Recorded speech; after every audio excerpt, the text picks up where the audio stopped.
Welcome everyone to the Kentucky Kid. I'm your host, Kelly Berry. Thank you for joining me on this show's launch. I'm sure by now that most of you are sick and tired in some capacity of hearing about the Super Bowl. Unless your team won, probably about Wednesday or Thursday of the following week, you are usually tired of hearing about it. I know I am. There's so much build-up to the Super Bowl that after the game is over, there's a severe national letdown. But how about that power outage? That is something that needs to be discussed right now. CBS released a video where one of its reporters was inside the control room of the Superdome as the power went out. I'm not going to show the video here on the show, but if you want to see it, there's a description box below this video that you can look and see that video for yourself. But even more bizarre than that was the effect that outage had on the game. Baltimore was up early in the second half, 28-6. They had all the momentum. Flacco had thrown for 3 touchdowns. Jacoby Jones had just got an 108-yard kickoff return for a touchdown. Then the power went out. San Francisco was basically given a second halftime to regroup and refocus. The Niners defense started making stops. Kaepernick and company started making plays. Within minutes, the lead was down to 5. If the 49ers came back and won this game, it would be without question the most disputed, discussed, and dissected Super Bowl in recent years. But the most bizarre thing about the outage came from someone that wasn't even on the field. Phil Simms, color analyst for CBS Sports, called the game alongside Jim Nantz, and as usual gave one of his forgettable Phil Simms-isms. He said, and I quote, "I don't think the power outage affected the Ravens." Now, if he had said this right before play resumed, post-power outage, that would have been fine. It would have been a bold foreshadowing of the rest of the second half, but it wasn't. He said this after the Ravens offense had gone stone cold and gotten out of sync and out of rhythm, and the 49ers offense responded with 2 straight touchdown drives.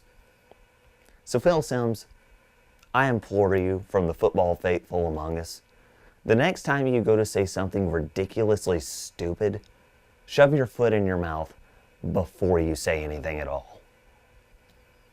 Speaking of the Ravens offense, people keep wanting to make the case for Flacco as an elite quarterback.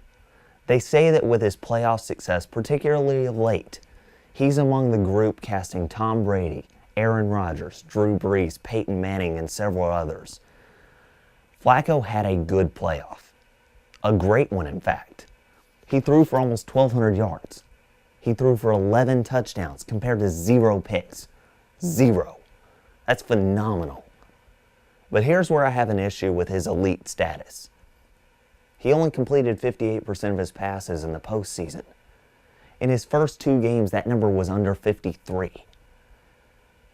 He only had 1 game over 300 yards in the postseason. And might I remind you, that was the double overtime game against Denver. And this is supposed to be a guy that's great in the postseason, even better than in the regular season. I look at those numbers and I just don't see greatness at all. I see a good quarterback, not a great one. Granted, the postseason features the best of the best. So what about the regular season? He did throw for over 3,800 yards. That's good, not great. He threw for 22 touchdowns. It's okay. Against 10 picks, it's not great at all.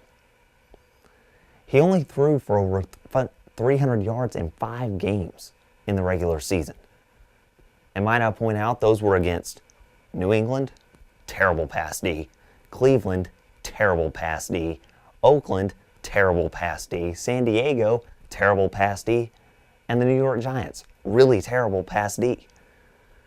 He only completed 60% or better of his passes in 10 games, and that's including the playoffs. But how about on the biggest stage? The Super Bowl is a great measuring stick for NFL quarterbacks. Not the only measuring stick, but it is a great one. Flacco did great in the first half.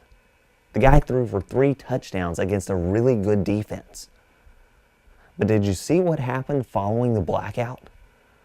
Their offense was out of rhythm, out of sync, and they needed their supposed elite quarterback to come through to save the day. And you know what he did? Nothing. They went punt, fumble, field goal in the second half. Their only touchdown was a 108-yard kickoff return by Jacoby Jones. And they were one San Francisco drive away from losing that game. Joe Flacco is a game manager, and a good one at that. He's a good quarterback, perhaps a great one. But elite quarterbacks do not cough up 22-point leads in the second half, as Flacco almost did. Flacco fans have another thing to be concerned about, though. Harken back to the year of 2011. Both Ryan Fitzpatrick, the Buffalo Bills quarterback, and Michael Vick, the Eagles quarterback, had signed gigantic deals with their respective teams. Both were 6-year deals. Both were near the $100 million in worth mark. And both had terrible years following their contract extension. In 2010, Fitzpatrick threw for 23 touchdowns and 15 interceptions. Cam Newton was the star of college football season that year and the consensus #1 pick.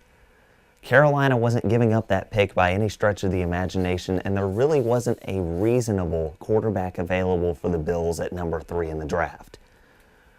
They could have acquired Andy Dalton in the second round, but they passed him up, only for him to be taken in the very next pick by the Cincinnati Bengals. The Bills made it clear that they were standing by Fitzpatrick by re-signing him to a 6-year deal worth nearly $100 million. But what happened?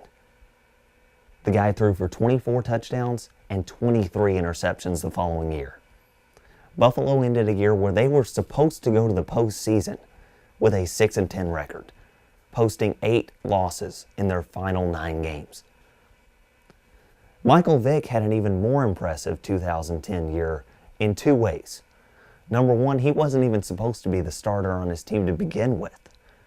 Kevin Kolb had been groomed to take over longtime starting quarterback Donovan McNabb. And in the first game, though, of Kevin Kolb's starting career, he goes down with a concussion. Immediately, Vick, 4 years removed from a starting role, takes over. Number 2, Vick posted godlike numbers, completing 63% of his passes, throwing for over 3,000 yards and 21 touchdowns compared to just 6 picks. He also ran for nearly 700 yards and 9 touchdowns, only fumbling the ball 4 times. 30 touchdowns, 10 turnovers. That is a ridiculously good ratio for someone that wasn't even supposed to be the starting quarterback to begin the season. But what happened the following year? The Eagles re-sign him. Another 6-year deal, another nearly $100 million contract. Does this sound familiar? And what happened? His completion percentage went from over 63 to under 60. And even though he ended up throwing for more yards, his attempt to interception ratio doubled. The guy went from throwing 6 picks to 14, and his touchdowns went from 21 throwing to 18. His rushing yards dropped under 600, and his touchdown rushes went from 9 to 1, compared to 7 fumbles. Now, Joe Flacco is at the end of his contract. He's mostly likely played himself into a hefty new one. The Ravens GM has already labeled Flacco as their franchise quarterback, and that was before the Super Bowl run. My fear, though, is that just like Vick, Fitzpatrick, and several others, Flacco will fall off following a new contract extension. Flacco is better than Fitzpatrick. Flacco is a lot better than Vick. But a letdown year from their franchise quarterback after rewarding him with what will be most likely a phenomenal contract is something these defending champs cannot afford.